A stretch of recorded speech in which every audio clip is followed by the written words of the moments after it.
Hello everyone, Shri शिवाय नमस्तुभ्यम। कैसे हैं आप सब? आई होप आप सब बहुत अच्छे होंगे, स्वस्थ होंगे, मस्त होंगे। मैं भी बहुत अच्छी हूँ। तो जी, दिन है मंगलवार का और अभी ये शाम का टाइम हो रहा है। शाम के 4:30-5 बजे का ये टाइम हो रहा है। यहाँ पे मैं और मम्मी हम दोनों बैठ के खटाई बना रहे हैं। खटाई कहते हैं कि जो कच्चा आम होता है ना, जो अमियाँ होती है, उसको काट के फिर सुखाया जाता है। सुखाने के बाद फिर उसको कूट के उसका पाउडर बनाया जाता है, जिसको हम कहते हैं अमचूर, हमारे में कहते हैं खटाई। इसका जो है ना, जो लाल वाली मिर्ची होती है, भरवी मिर्ची, वो बनती है, कलौंजी बनती है। तो ये सब कुछ इसका बनता है। और इसका जो सीज़न है वो अभी ही होता है, जिस टाइम पे अमियाँ होती है उसी टाइम पे फिर आम का पाउडर बना के रख लिया जाता है। 1 साल चलता है। भरल मिर्चा वगैरह भरने के लिए जो लाल वाली मिर्ची होती है उसको हम भरवा मिर्ची कहते हैं। तो वो सब बनाने के लिए, तो यहाँ पे देखिए थोड़ा बहुत मैं कूट दी थी। मम्मी उसको चाल के अलग कर रही थी। जिसका पाउडर था वो अलग हो जा रहा था और जो बड़ा वाला टुकड़ा था वो अलग हो जा रहा था। फिर उसको धूप में एक दिन सुखाया जाएगा, फिर कूटा जाएगा, फिर धूप में सुखाया जाएगा, फिर कूटा जाएगा। इसका जो प्रोसेस है ना वो थोड़ा सा लंबा है, 2-3 दिन टाइम लगता है, क्योंकि ये कूटते कूटते ना सॉफ्ट हो जाता है, फिर अच्छे से ये ना कूटता नहीं है। तो इसकी वजह से इसको धूप में सुखाना पड़ता है ताकि ये टाइट हो और अच्छे से कूट जाए। तो यहाँ पे मैं और मम्मी हम दोनों वही कर रहे हैं। और आज मतलब कल जो है मुझे वापस नोएडा के लिए निकलना है। तो थोड़ा सा जो मन है ना वो भी बहुत ज़्यादा मेरा उदास है, क्योंकि 2 महीने में लगातार अपने घर पे रही हूँ। उसके बाद फिर वापस से मुझे नोएडा चले जाना है अकेले, फिर मुझे वहाँ पे रहना है। यहाँ पे फैमिली के साथ रहना ना बहुत ज़्यादा अच्छा लगता है। अकेले रहना उतना ज़्यादा अच्छा नहीं लगता है, क्योंकि कुछ भी हो जाता है सब कुछ अकेले ही करना पड़ता है। यहाँ पे परिवार होता है, अगर आप बीमार पड़ते हैं तो आपकी फैमिली आपके साथ है, अगर कोई बात हो जाती है तब भी आपकी फैमिली आपके साथ में होती है। अभी जी शाम का टाइम हो गया है, तो स्नैक्स में बना रही हूँ मैं भेल, जिसमें था प्याज, टमाटर और नमकीन, नींबू, काली सॉरी मिर्ची हरी वाली, उसके साथ में काला नमक, और उसके साथ में यहाँ पे मैं डाली हूँ भूजा, जिसको हम मुरमुरा कहते हैं। तो भेल बन के रेडी हो गया था, फिर सब लोग खा लिए थे। अब ये हो गया था नेक्स्ट डे, मतलब आज का जो दिन है वो है बुधवार का दिन। और अभी का जो टाइम है वो 11 बजे का टाइम हो रहा है। मॉर्निंग का जो नाश्ता, खाना पीना था, पूजा पाठ सब कुछ हो गया था। पैकिंग भी मैं कल कर ली थी, ब्लॉग नहीं बना पाई थी क्योंकि मेरा फ़ोन जो है ना वो डिस्चार्ज था, चार्ज भी नहीं था। और जब मैं ना कहीं आती जाती हूँ ना तो मेरा मन बहुत उदास होता है, खासकर जब मैं अपने मायके से ससुराल आती हूँ, फिर ससुराल से वापस मैं नोएडा आती हूँ, तो मेरा मन जो है ना वो बहुत उदास होता है। मुझे बिल्कुल मन नहीं करता ब्लॉग वगैरह शूट करने का, लेकिन ये मेरा काम है, आप लोग को दिखाना भी बहुत ज़्यादा ज़रूरी होता है, अपनी सारी चीज़ें शेयर करनी भी ज़रूरी होती है। तो इसकी वजह से थोड़ा बहुत मैं शूट कर लेती हूँ।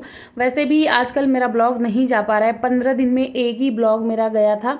ब्लॉग ना मैं शूट कर पा रही हूँ ना मैं भेज पा रही हूँ, क्योंकि गर्मी भी इतनी ज़्यादा गांव में है, इतनी ज़्यादा है। गर्मी की वजह से मैं और नहीं ब्लॉग शूट कर पा रही थी, और मुझे समझ में नहीं आ रहा था कि मैं क्या दिखाऊं, क्योंकि मेरा जो कंटेंट है ना वो मेरा वेट लॉस से है। मैं वेट लॉस की वीडियो आप लोग के सामने लेके आती हूँ, वेट लॉस बताती हूँ। उसमें भी बहुत सारे कमेंट आ रहे, दीदी जल्दी से वेट लॉस की वीडियो लेके आइए। तो मंगलवार से जो है मैं वेट लॉस की वीडियो लेके आऊँगी। मंगलवार से जो है चैलेंज मैं शुरू करने वाली हूँ, सबका वज़न मैं कम कराऊंगी। 30 दिन का मैं चैलेंज लेके मंगलवार से आऊँगी। आप लोग ज़रूर रेडी रहिएगा, बहुत जल्द आप लोग का भी वज़न कम हो जाएगा। जिनका वज़न कम होना रुक गया है या जिनका कम नहीं हो रहा है, सबका वज़न कम होगा। यहाँ पे मम्मी जो है अपना पैकिंग कर रही है, मतलब देने के लिए, जिसमें है आम का अचार है, जो लाल वाली मिर्ची होती है उसका मतलब अचार है, भरवी मिर्ची होती है। थोड़ा सा जो अमचूर पाउडर है, मम्मी पिछले साल ही बना के रखी थी, वो थोड़ा अमचूर पाउडर देंगी, थोड़ी सी नमकीन देंगी जो मैं बना के रखी थी। तो बहुत थोड़ा थोड़ा करके ना बहुत ज़्यादा सामान हो गया था।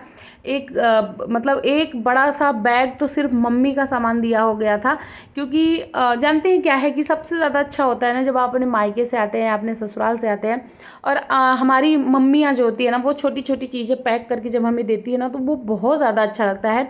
यहाँ पे भी सारी चीज़ें, ये देखिए, ये तिल का चावल है, जो अभी 3 छठ का व्रत आने वाला है आगे, तो उसमें लगेगा, तो वो भी मेरी मम्मी दी हैं। यहाँ पे थोड़ा सा मैं सरसों का तेल लेके आ रही थी, बहुत ज़्यादा नहीं लेके आ रही थी, क्योंकि फिर वापस से मुझे गांव जाना है, तो फिर मैं लेके आऊँगी। अभी मैं 1 लीटर के करीब ही लेके आऊँगी, अगली बार जाऊँगी तो फिर मैं 4-5 लीटर तेल, जब भी आती हूँ ना मैं 5 लीटर तेल लेके आती हूँ अपने मायके से। ससुराल से मैं पहली बार तेल लेके आ रही हूँ, वैसे मैं मायके से ही लेके आती हूँ। और अभी जो है मम्मी हर एक चीज़ मतलब रख रही हैं मेरे लिए। देखिए यहाँ पे भी वो चीज़ें मिल जाती हैं, ऐसा नहीं है नहीं मिलती हैं।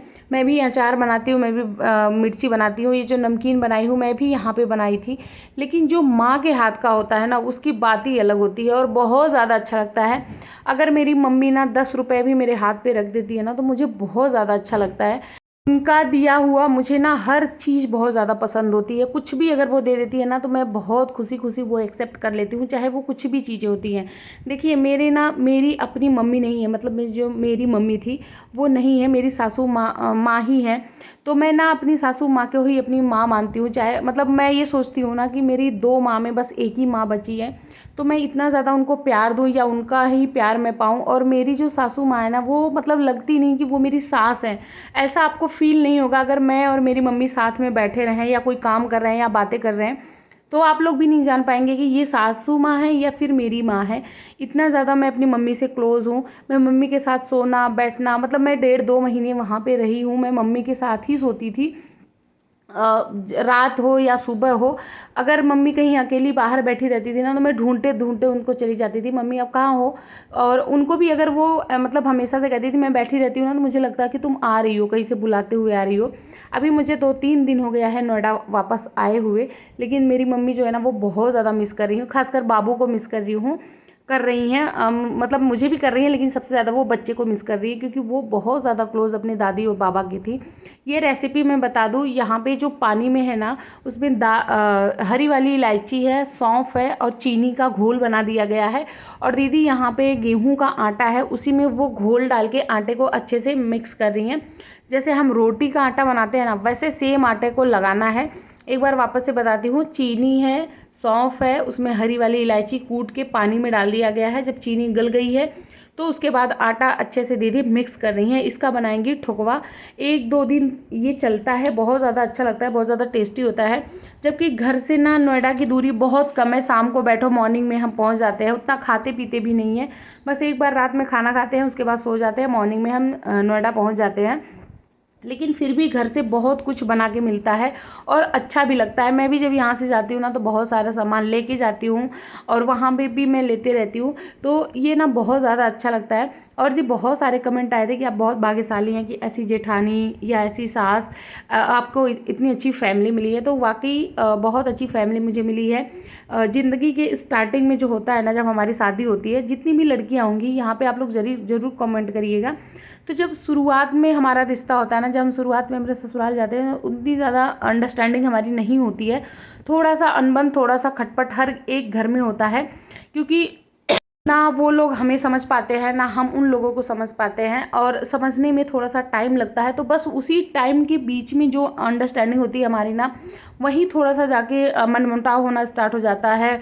उसके बाद जो है थोड़ा सा घर में मतलब माहौल थोड़ा सा बिगड़ जाता है। हर किसी के साथ होता होगा, स्टार्टिंग में मेरे साथ भी हुआ है, शुरू शुरू में थोड़ा बहुत, लेकिन बहुत ज़्यादा नहीं हुआ है मेरे घर में कि मैं बहुत ज़्यादा परेशान रही हूँ। हल्का फुल्का थोड़ा बहुत हुआ है, लेकिन बहुत ज़्यादा टाइम तक भी नहीं हुआ है, बहुत जल्दी हम लोग समझ गए। दूसरी चीज़ होती है ना कि उसमें समझदारी सबसे ज़्यादा ज़रूरी होती है। अगर आपके बीच में कुछ बिगड़ रहा है, चाहे वो आपकी जेठानी हो, चाहे ननद हो, चाहे सास हो, अगर कुछ बिगड़ रही है बातें ना, तो उसको ना बैठ के बात कर लेनी चाहिए, बैठ के उसको सॉल्व कर लेना चाहिए कि क्या सही है क्या गलत है। सबसे बड़ी चीज़ होती है ना, बीच में अगर कोई तीसरा आ गया ना आपकी फैमिली में, तो फिर वो जाके आपकी फैमिली को ना खोखला कर देता है। एक तरह से हम ये कह सकते हैं कि वो तोड़ने का काम कर देता है। तो हर घर में वही होता है, मेरे घर में भी वही है कि कोई अगर तीसरा बीच में एंट्री ले लिया, सास बहू के बीच में, देवरानी जेठानी के बीच में, तो फिर वो घर ऐसे ही हो जाता है। तो हम लोग के बीच में भी यही हुआ, लेकिन हमारी अंडरस्टैंडिंग इतनी अच्छी थी कि हम बातें नहीं माने, हम फिर से वापस से मतलब मिलजुल के और प्यार से ही रहते हैं, और आगे से कोई कभी आ भी नहीं पाएगा। ये सारी बातें मैं इसलिए बता रही हूँ क्योंकि बहुत सारे कमेंट आते हैं कि दीदी बहुत अच्छी फैमिली है, हमारी ऐसी नहीं है जैसी आपकी मिल गई। तो किसी की ऐसी फैमिली नहीं मिलती है, उसको बनाना पड़ता है। और मतलब किसी की अच्छी नहीं मिलती और किसी की बुरी भी नहीं मिलती, ऐसा नहीं कह सकते कि बुरी ही सबको मिलती है। बुरा तब बन जाता है जब हम समझ नहीं पाते हैं, हम समझाने की कोशिश नहीं कर पाते हैं, तब जाके बुरा बनता है। यहाँ पे जी हो गया था मेरे निकलने का टाइम, 5 5 साढ़े 5 बजे का मेरा ट्रेन था। तो 2-2:30 बजे ही मैं घर से निकल गई हूँ। मेरे गांव से जो है स्टेशन बहुत ज़्यादा दूर है, बहुत ज़्यादा नहीं कह सकते, फिर भी 2 घंटे की दूरी है। 1 घंटा तो जाने में लग जाता है, 1 घंटा हम लोग ट्रैफिक में फंस जाते हैं, तो इसकी वजह से थोड़ा पहले ही निकल जाए तो अच्छा है। यहाँ पे मैं रेडी हो गई थी, उसके बाद तैयार होकर मैं निकल रही हूँ। अभी मैं अपनी मम्मी का पैर छू रही हूँ। सबसे पहले मैं भगवान जी का पैर छुई हूँ, अपने लल्ला का, क्योंकि मेरे घर में लड्डू गोपाल आए हैं, तो मैं लल्ला को भी लाड प्यार की हूँ। उसके बाद निकली हूँ। यहाँ पे हम लोग गाड़ी में बैठ गए थे। मम्मी थोड़ा सा मतलब कुछ करती हैं वो, जब हम लोग जाते हैं और आते हैं तब भी वो करती हैं, तो वही करके मम्मी बाहर गई थी। और मैं इस टाइम पे ना बहुत रो रही थी जब मैं गाड़ी में बैठ गई थी अपनी माँ को देख के, क्योंकि मम्मी ना बहुत उदास थी और मेरी जेठानी जी थी वो अंदर ही थी। और इस टाइम पे मम्मी बहुत रो रही थी। सबसे ज़्यादा वो बाबू के लिए रो रही थी, क्योंकि बाबू ना पूरे दिन मम्मी के पीछे पीछे पीछे पीछे घूमती रहती थी। जो बाहर रहती थी ना, तो वो बाहर मम्मी को लेके जाती थी, अंदर जाती है तो अंदर, मतलब जहाँ भी रहती थी ना, दादी यहाँ आओ, दादी वहाँ जाओ, दूध लेना होता था, खाना लेना होता था, पानी लेना होता था, कुछ भी मांगना होता था ना, तो वो अपनी बड़ी माँ के पास जाती थी। मैं 2 महीने गांव में रही हूँ। 2 महीने मेरा बच्चा मेरे पास कभी नहीं आता था। जब मैं मायके गई थी तब आती थी, लेकिन जब मैं अपने घर पे रहती थी ना, तो वो कभी मेरे पास नहीं आती थी, ना मुझसे कुछ मांगती थी, ना परेशान करती थी। वो सब कुछ अपनी दादी और अपनी बड़ी माँ से करती थी। खेलना होता था तो दादी के साथ, और कुछ खाना पीना होता था, कुछ मांगना होता था तो अपनी बड़ी माँ से मांगती थी। मतलब आद्या जो है ना, वो अपने फैमिली से बहुत ज़्यादा क्लोज़ है। और मतलब मैं उसको ना ज़बरदस्ती क्लोज़ कराना चाहती भी हूँ। ऐसा मैं ये चाहती हूँ कि जो मेरा बच्चा है ना, वो अपनी बड़ी माँ, अपनी बुआ, अपने बड़े पापा, बाऊजी, अपने दादी बाबा, मतलब अपनी फैमिली से वो बहुत ज़्यादा कनेक्टेड रहे। मुझसे भी ज़्यादा उन लोगों से रहे, क्योंकि बच्चों को ना फैमिली की बहुत ज़्यादा ज़रूरत होती है। कभी भी अपने बच्चों को ना अपने परिवार से दूर नहीं करना चाहिए। मैं ये नहीं कहती कि हर कोई ऐसा करे, क्योंकि हर किसी की फैमिली एक जैसी नहीं होती है। मेरी फैमिली है ऐसी। अभी यहाँ पे आद्या खड़ी थी तो मेरे बाबूजी रो रहे थे, मतलब उसको पकड़ पकड़ के रो रहे थे। उसके बड़े पापा ना स्टेशन से कम 2-2.5 घंटे की दूरी पे थे, फिर भी वहाँ से वो आ गए थे सिर्फ बाबू से मिलने, हम लोगों से मिलने, क्योंकि हम लोग वापस नोएडा जा रहे हैं। उतनी दूर वो बाइक चला के आए थे सिर्फ बाबू से मिलने। अभी देखिए प्रेजेंट टाइम में मेरे जेठ जी आ गए हैं, मतलब आद्या के बड़े पापा, और वो ना बहुत ज़्यादा इमोशनल भी है। वो बार बार कह रही है, बाबूजी मुझे नहीं जाना है, आप चलो ना, आप छोड़ के मत जाओ ना। यहाँ देखिए बड़े पापा को देख के भी थोड़ा सा इमोशनल हो गई है। और बाबूजी वहाँ पे थोड़ा सा, मतलब हर कोई इमोशनल ही था, क्योंकि कोई नहीं चाहता अपनों से दूर होना। मेरे हस्बैंड है ना, वो भी 1-1.5 साल के बाद घर गए थे, तो वो भी मतलब थोड़ा टाइम और रुकना चाहते थे, लेकिन क्या है ना कि हॉस्पिटल में छुट्टी उतनी ज़्यादा नहीं मिलती। ज़्यादा से ज़्यादा 7-8 दिन की मिल जाती है, उससे ज़्यादा नहीं मिलती है। तो बहुत ज़्यादा वो नहीं जा पाते हैं, क्योंकि हॉस्पिटल है ना, हॉस्पिटल से ज़्यादा छुट्टी नहीं मिलती उनको। यहाँ पे हम लोग ट्रेन में बैठ गए थे, हमारी ट्रेन जो है वो चल चुकी थी, और मैं पी रही थी लेमन टी, मतलब ब्लैक टी ही होता है, उसमें थोड़ा सा लेमन डाल देते हैं तो उसको लेमन टी कहते हैं। मैं वैसे चाय बहुत ज़्यादा नहीं पीती, लेकिन जब मैं घर गई थी ना, तो मेरी आदत बनने लगी थी धीरे धीरे चाय पीने की। वो भी मैं ब्लैक टी पीती थी, ना कि मैं दूध और चीनी वाला चाय, काला चाय ही मैं पीती थी। तो वो जब टाइम हुआ चाय पीने का ना, तो मेरा बहुत ज़्यादा मन कर रहा था मैं चाय पी लूँ, तब तक वो ब्लैक टी लेके आ गया। और ये ना गोरखपुर में ही मिलता है, गोरखपुर के बाद मुझे तो कहीं मतलब पूरे ट्रेन में कहीं मिलता ही नहीं है कि ब्लैक टी या लेमन टी मिल जाए। वही दूध वाली चाय आती है, फिर मैं पूरे ट्रेन में कहीं नहीं पीती हूँ। जब मैं गोरखपुर होती हूँ ना, तो उसी टाइम पर मैं पीती हूँ, क्योंकि वहीं पर ये मिलता है। यहाँ पे हो गया था जी रात का टाइम, हम लोग डिनर करके सो गए थे। अभी हो गया है मॉर्निंग का टाइम, तो मॉर्निंग में मैं सोची थोड़ा सा मैं वीडियो शूट कर लूँ। मेरा जो सीट था ना, वो अपर था, दोनों सीट हम लोग का अपर था, जबकि हस्बैंड जो है लोअर किए थे, लेकिन वो मिला नहीं। अभी जो है मेरे बच्चे का यहाँ पे तबीयत ख़राब हो गया, ट्रेन में ही उसको फीवर हो गई है, खांसी उल्टी सब कुछ होने लगी थी। तो फीवर की दवा तो मैं पिलाई हूँ, क्योंकि दवा और मतलब ये सब कुछ मैं साथ में ही लेके अपने बैग में चलती हूँ, कब कहाँ क्या ज़रूरत पड़ जाए पता नहीं चलता। अभी बच्चा मेरा बीमार पड़ चुका है, क्योंकि अपर हमारी सीट थी, उसके पास में ही एसी था, तो एसी की वजह से उसको फीवर हो गया है। और अभी 2-3 दिन हो चुका है आए हुए, फिर भी अभी भी उसको फीवर है बहुत तेज़ वाला, 101 डिग्री से नीचे हो ही नहीं रहा है। सिर्फ उसको ना ठंड लगने की वजह से वो इतनी ज़्यादा बीमार पड़ी है। अभी हम लोग पहुंच गए थे घर, सारा सामान वगैरह हम लोग रख रहे थे, जितना भी सामान लेके आए थे। तो आई होप आपको ब्लॉग अच्छा लगा है। ब्लॉग अच्छा लगा तो प्लीज़ प्लीज़ प्लीज़ मेरे चैनल को सब्सक्राइब करना, प्यारा सा कमेंट करना, वीडियो कैसा लगा है ये ज़रूर बताना, जो भी क्वेश्चन होगा पूछिएगा। चलिए मिलते हैं नेक्स्ट वीडियो में, तब तक के लिए बाय, थैंक्स फॉर वॉचिंग।